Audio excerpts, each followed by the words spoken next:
execution, turning plans into reality, basically. All planning, resource, supports come together. Clause 8 has several components, from operational planning to post-delivery activities. Close focusing on ensuring all the processes are planned, controlled, and monitored. Okay, these are the resource factors, these are the monitoring, and these are the light level you need to check, and these are the minimum sound level, like background sound. Hello everyone, I'm Halcyon from Halcyon Private Limited. Today we are here with another video, and today we'll be talking about Clause 8 operations. Joining me is our quality management expert, Mr. Rasitha. So without wasting time, let's get straight into it.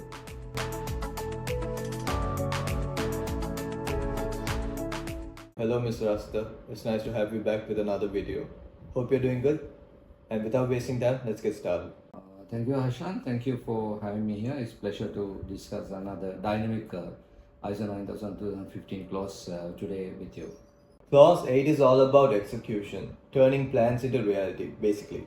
So it focuses on controlling the processes necessary to deliver products and services that meet customer and regulatory requirements. So, Mr. Asta, why is this clause often seen as the heart of the quality management system? That's a great way to put in because clause 8 where all planning, resource, supports come together. At the first phase, you do the planning part, and then this will be the actually on the road. So you practice everything. You develop process map, and then this phase you use the process map. You develop action plan, and then you evaluate. Not evaluate, actually you run all your action plan. So this is the element actually where the real the process are taken place. So this is very important, and then this is actually hard. Clause 8 has several components, from operational planning to post-delivery activities. Let's start with 8.1, operational planning and control. What does this cover? This subclause focusing on ensuring all the processes are planned, controlled, and monitored. It including defined process requirement, assigning responsibilities, and ensuring resources are placed. If I take one example on this event, this is a process actually. You do the planning, and then you develop a kind of a script, and then there's a certain light level. There should be relevant people are there, and then there are authorities, there are responsibilities given. So if you define the process in a proper way, so next time if somebody wants to do a similar kind of a video, that person has to make sure, okay, these are the resource factors, these are the monitoring, and these are the light level you need to check, and these are the minimum sound level, like background sound. So that's what the subclause 8.1 talk about. It's very important and is essential, having a clear roadmap on consistent delivery. So this 8.1 talk about operational planning and control. It will make sure it's not depend on the person. It will make sure it's consistent. That's vital for any business. Moving on to 8.2, requirements for products and services. What's the focus here? Right, the focus, the emphasis on understanding the meeting customer needs. That's the critical. So business must ensure they clearly define customer requirements. So that is pretty much challenging part. So address any changes. So sometimes customer might do some changes. Okay, I need to do these changes. So addressing and how you communicate back to the operational. Or maybe sometimes you might have a conflict. So and then how you manage your conflict. So make sure manage everything, and then you're maintaining the customer satisfaction. So this start with getting the requirement right. So 8.2 talk about how do you identify the customer requirement correctly. So depend on the industry, you need to identify the customer requirement, and there could be different mechanism to identify the customer requirement. So so for example, in consultancy or certification business, what we try to understand is we call scope verification. We talk to customer, we get his information, and sometimes if it is too complicated, we visit and understand the customer requirement. And then that you are putting effort on that process will make sure you are correctly identify the customer requirement. So otherwise there could be some conflict later on. So we try to omit all these things. So 8.2 pretty much talk about that. Let's talk about 8.3, design and development. How does this apply, especially to businesses offering innovative solutions? This clause 8.3 only applicable the organization who has design development. So like company like us, consultancy firm, we don't have design development. So you can exclude this, but giving a written like justification, right? So we exclude that, but for continuation of the program, we'll discuss about that. So design development, like how does this apply, right? So basically, this basically ensure the new product or service are carefully planned, tested, and reviewed, before you release the product. So this is we talk about like one sub clause, help basically business to identify the innovation risk, and then clearly setting the process for validation and verification of every single stage during the design and development process. Absolutely. Next, 8.4 covers control of externally provided processes. Why is this critical? Right, when business rely on supplier or external parties, of course you have, right, nowadays, not only suppliers, you very much depend on the external parties. So this sub clause ensure that their output align with your quality requirement. Like it's about monitoring, plus not only monitoring, controlling the external provider to maintain the consistency and the reliability. Like this is a very important part. I'll take one example. Say sometimes you might say, okay, my quality control operation is outsourced. You use a third party.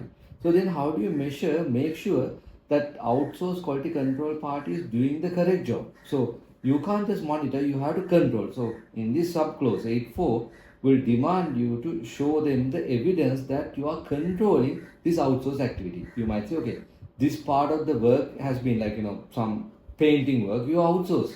So how do you make sure the painting work is controlled, right? So this is very important element, supply assurance and external third party assurance mechanism, monitoring mechanism. All these things are kind of a requirement. So this is the sometimes this is the clause for modern world.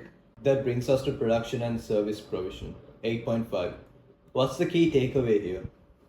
This is where business execute their processes. It include everything from ensuring process controls are in place to manufacturing, and then traceability and managing non-conformity effectively. The production and service provision 8.5. Any product, any system, if you can get the traceability, backward traceability up to where you start, so then at least 85% system quality management system is there. So this is very key element 8.5. It's talk about the process control, and then the traceability, and then if there's any non-conformity, not compliance with the requirement, how do you correct it? So this is the element we discussed that part. Finally, post-delivery activities and non-conformity management in 8.6 to 8.7. What's important here? Post-delivery activities ensure business continue to support their customer after delivery. That's key requirement. Where it's through a warranty or maybe feedback system, or maybe if it is an unconfirmed management system, other hand focusing on identify the addressing issues, quickly prevent the recurrence. So if I take one example,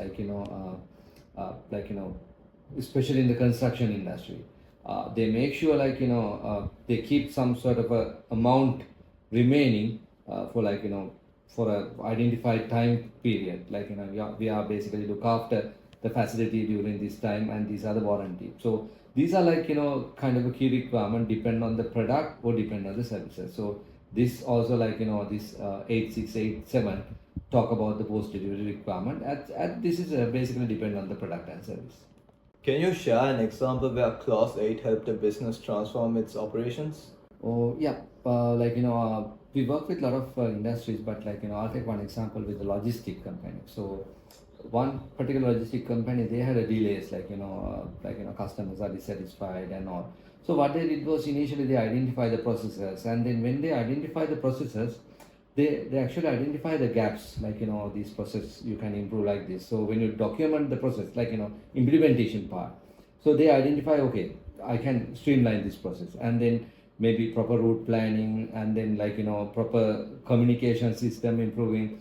So they actually improve their their system by 25%. So of course customers are really happy because the delay percentage cutting down by 25%. So like element number 8, like if you have a proper control in your operation, right, with as per element number 8, like your outsourced parties, your internal processes, that's very easy. So this is one classic example is from logistic industry. That's an inspiring example. Mr. Rasitha, Clause 8 truly highlights the importance of controlled and efficient operations. Do you have any final advice for businesses aiming to improve their operations? Yes, my advice would be prioritize consistency and adaptability.